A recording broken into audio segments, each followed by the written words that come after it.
It will be physical. Somebody gonna get hit.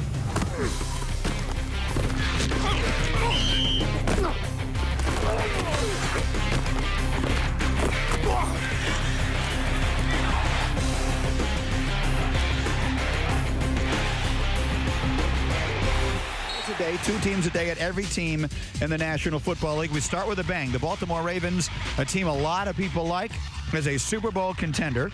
The way we do this, we have Russell Baxter, who is the dean, the guru of the NFL Research Department, provide the 5 big questions facing the Ravens this year. Here we go. Number 1. Have the Ravens surrounded quarterback Joe Flacco with enough talent to make him a 4,000-yard passer? The talent is fantastic. Anquan Bolden, they brought in Dante Stallworth. We'll see what you get out of him. If Todd Heap, their tight end, can stay healthy through the year, I think he's one of the better ones. I like him a lot. And then you have Ray Rice, who ran for over 1,300 yards, and he led in receptions with 78. But he doesn't need to do that now because he has other weapons to go to. I don't know if I think Flacco has the ability to throw for 4,000 yards? I do. Do I think he will? I don't know, because overall, you look at them, they threw the ball 510 times, they ran the ball 468 times. They like to have it split. So if they have to pass it a lot more, he certainly has the weapon to do that, but I don't know if the game plan will call for that. I like Flacco a lot, and I think that I think that's a team that could be in a little bit of a transition offensively. They have been a ground and pound, you know, the Rex Ryan phrase. I think I could see them transitioning with the addition of Bolden and maybe a little less dominance on the defensive side. Yeah. Maybe opening it up a little bit on the offensive side, and I think Flacco does have the weapons if they stay healthy. And Bolden is tough and very good. I would not be surprised to see him throw for 4,000 yards. Ravens 2-a-day. Question number 2. Is Ray Rice the best running back in the AFC not named Chris Johnson? Well, you know, to use your term, Green, he's in the team picture. Obviously, Chris Johnson was there. Remember, Thomas Jones ran for over 1,400 yards. He's in Kansas City right now. You have Maurice Jones-Drew, a big-time runner in Jacksonville. Cedric Benson had a big year in Cincinnati. And, of course, Ray Rice. So Ray Rice, I think, is right there. Is he next after Chris Johnson? You could make an argument for it. Of the guys you just named, yeah, I would put him next. I think overall, again, because he caught so many balls out of the backfield. Now, a lot of that was out of necessity. They had injuries that forced him to catch a lot of balls. But, yeah, I think he's right there. I think he's a fantastic bat. Boy, he's tough. 4th in rushing yards and yards per attempt in the AFC a year ago. And over 2,000 total yards. When he was on earlier, said that was a goal of his. Question number 3. Will Anquan Bolden become the Ravens' first ever Pro Bowl wide receiver? He certainly can. I mean, there's no doubt he has the ability to do that. I think they will throw more. I don't know if it's so much a transition. I think last year they ran the ball more out of necessity because of the injuries. Now I do think they have the weapons to throw it more. Now we'll see how they want to split the plays, but definitely Bolden can make the Pro Bowl. Well, I think the interesting thing in that by Russell is the question itself. They've never had a Pro Bowl wide receiver since moving to Baltimore. Remember, this is a team that's won a Super Bowl, but did so with almost no offense. When they did it, it was a running game. It was Shannon Sharp was their primary receiving threat. I certainly do. I think Bolden immediately becomes one of the best receivers in the AFC and should be a Pro Bowler this year. It's the Ravens 2-a-day with us, Mike and Mike. The 5 big questions in Baltimore. Here's number 4. Is Baltimore's defense still one of the elite units in the league? There's the question. Between age and unbelievable injury, they seem to be a team that's getting banged by that right now. You know, you look at the statistically, I mean, basically they're in the top 10 or top 5 in just about everything. More the top 5 than the top 10. But they did struggle against better quarterbacks. And in their 10 wins, including the playoffs, that's where they got their lion's share of the turnovers. In the losses, they didn't get as many turnovers, so they were an opportunistic team as well.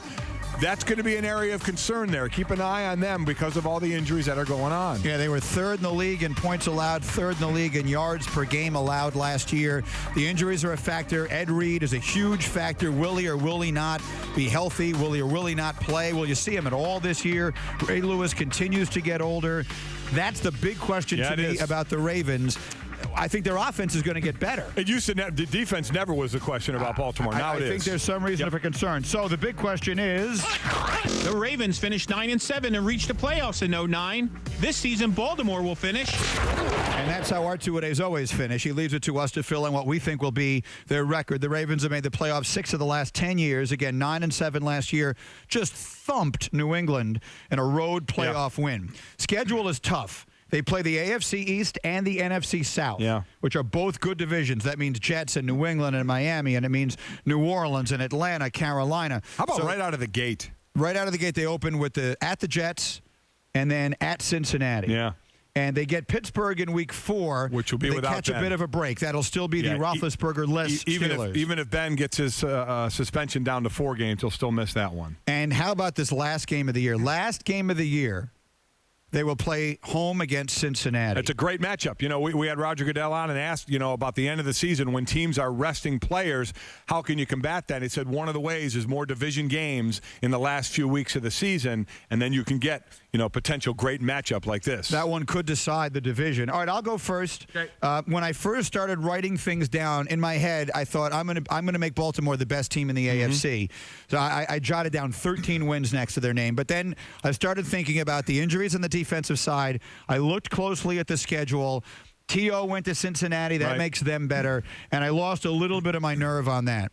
So I still think they're going to be a top-level team, but I'm not going that crazy. I'll go 11-5 on the Ravens. I will go my first pick, 11-5 on the Baltimore Ravens. Yeah, I did the same thing. I had them, head and shoulders. Maybe not head and shoulders, but it's clearly the top choice in that division.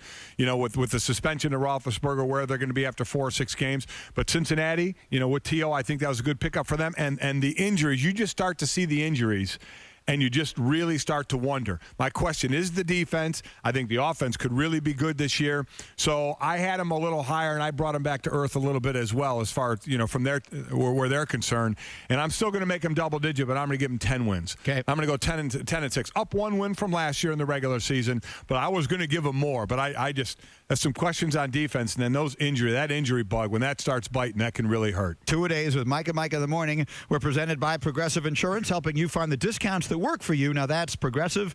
Visit Progressive.com to get your quote today. We'll do the Bears as our second two-a-day this morning. That's an hour from now, a little less than that now, 8:40 Eastern, 7:40 in Chicago. Tomorrow we'll do the Dolphins and the Falcons. Feels a lot like football. Mike and Mike in the morning. ESPN Radio.